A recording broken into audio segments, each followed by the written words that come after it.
Fala pessoal, tudo bem com vocês? Na aula de hoje a gente vai aprender muito sobre esforços internos. Vai aprender o que é um esforço cortante, o que é um momento fletor, como os esforços normais interagem aí com a viga, como a gente consegue entender melhor como funcionam esses esforços. Quer aprender um pouquinho sobre isso daí? Então vem comigo, roda a vinheta.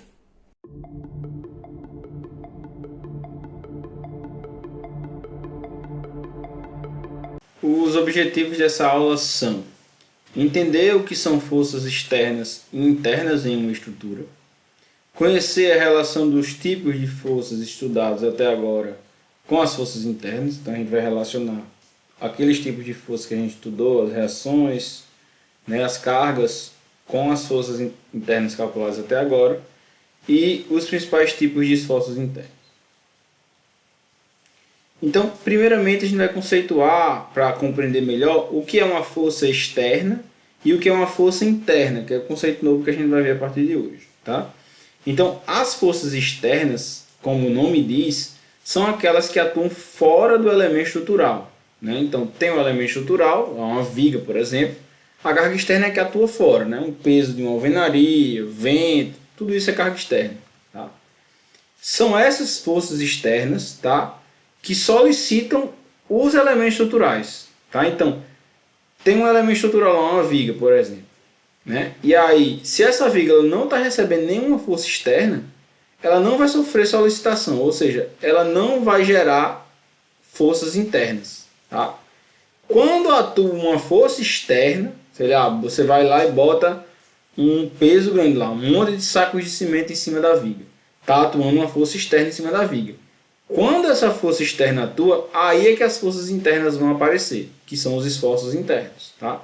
Então, só há atuação, solicitação na forma de esforço interno quando existe uma ação, né, de uma força externa na viga. Tá? E as forças internas são aquelas que mantêm as partes da viga unidas. Então, se não tivesse forças ali dentro da viga para prender uma parte na outra, ela ia se partir. Tá? São essas forças internas, o cálculo delas, que são a base, né, que é a base para o cálculo das resistências que a gente vai aprender a calcular posteriormente.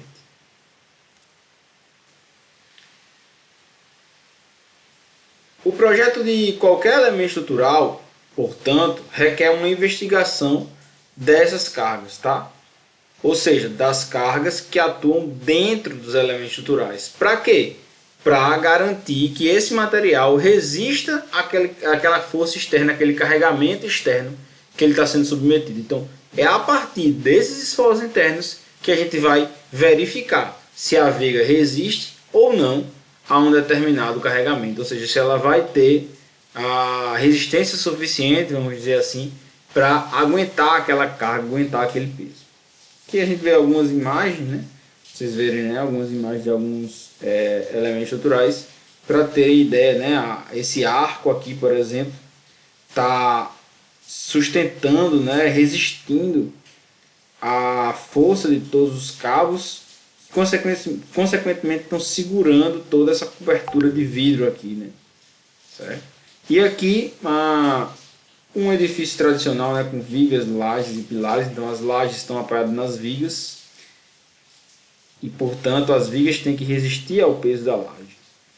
As lajes e vigas estão apoiadas nos pilares, então, portanto, os pilares têm que resistir ao peso da viga, das lajes e a carga externa que está em cima. Tá?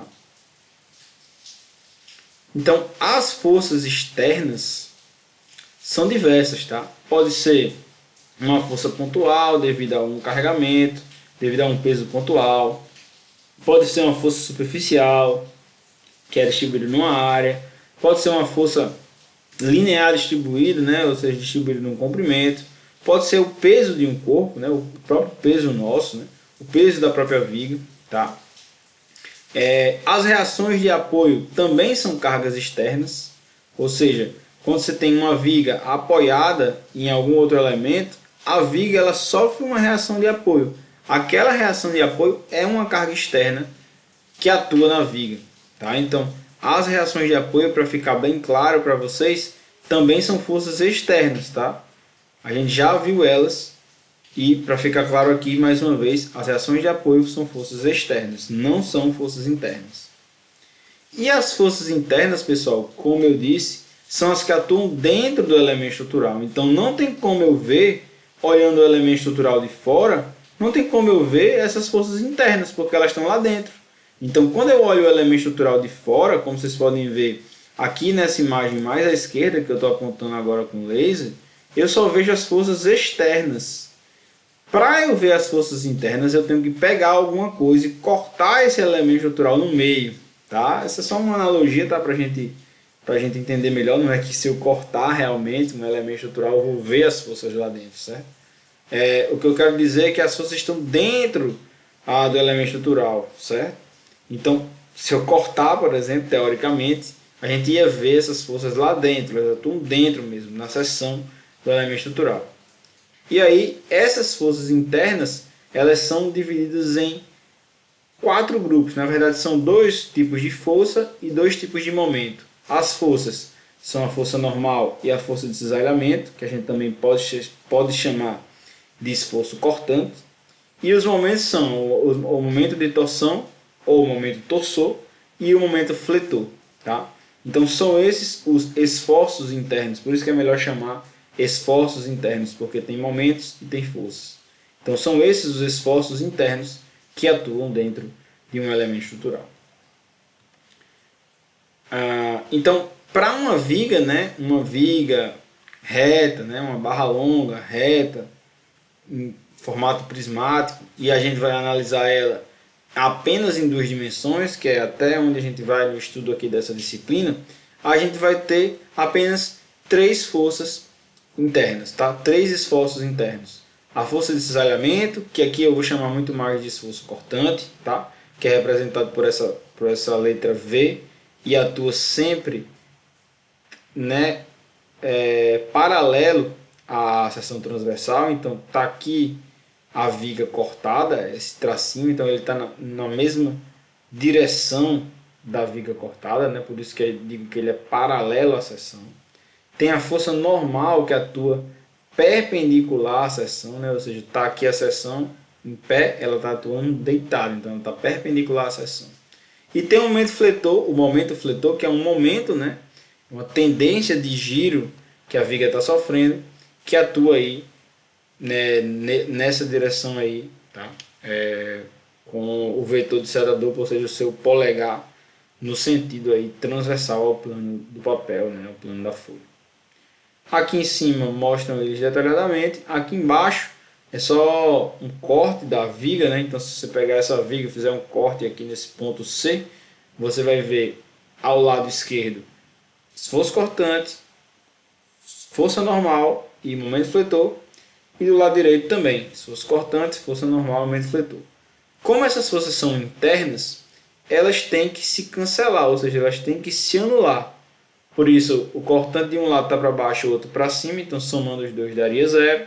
Normal de um lado está para um lado, a normal do outro está para o outro, somando os dois daria 0. E o momento de um lado está para um sentido, o momento do outro está no outro sentido, somando os dois daria 0. Então, internamente, esses esforços internos eles se anulam, mas a gente vai calcular o valor deles ao longo da viga, e aí a gente vai conseguir descobrir qual é o valor deles em cada ponto da viga, e, consequentemente, a partir desses esforços, verificar, né, se a viga resiste ou não ali àquela solicitação, àquela força externa.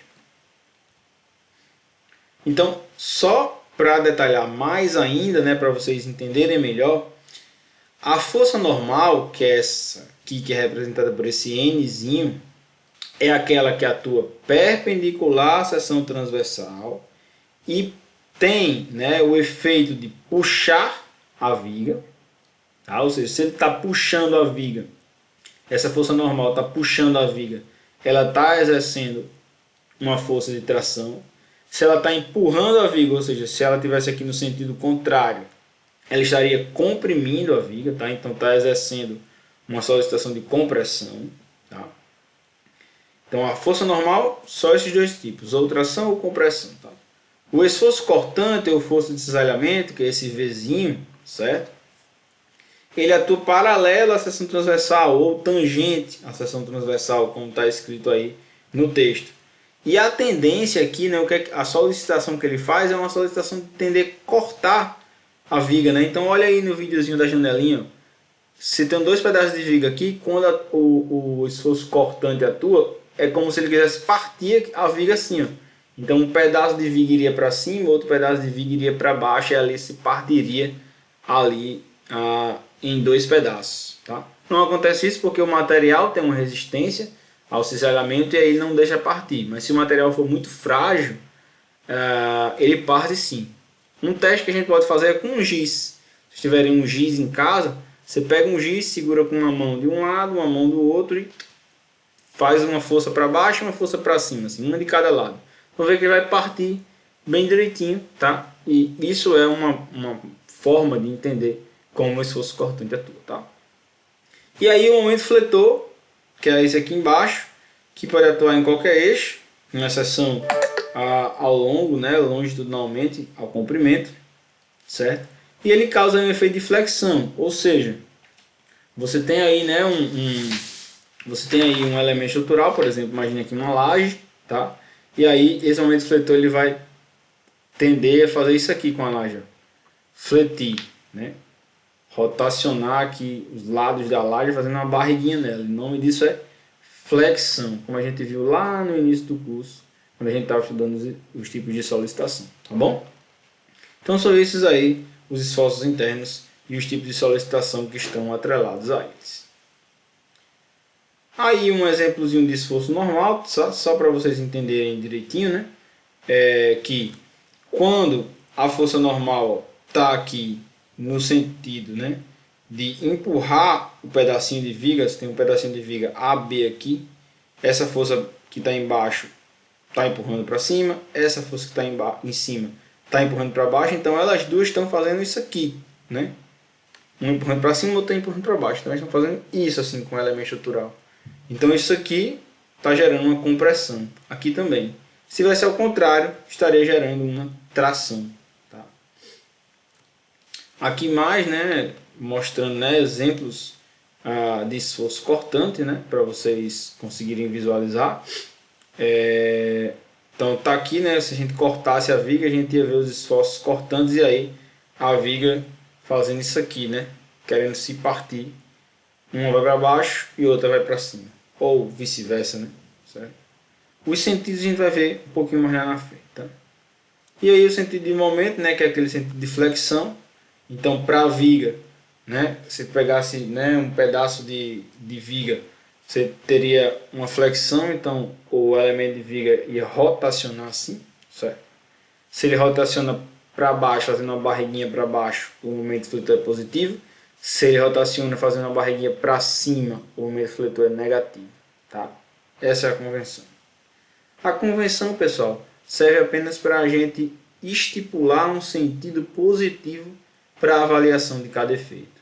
Então, se eu estou dizendo que o sentido positivo é quando o momento fletor faz uma rotação na viga, né, uma flexão na viga, fazendo uma barriga para baixo na viga, isso significa que toda vez que esses sentidos aqui, ó, tiverem dessa maneira, o momento fletor vai ser positivo. Se tiver oposto a isso, o momento fletor vai ser negativo. É só para fins de cálculo mesmo, tá? Muito obrigado por ter assistido o vídeo até o final. Se você gostou do vídeo, deixa aqui embaixo um like que ajuda muito o canal.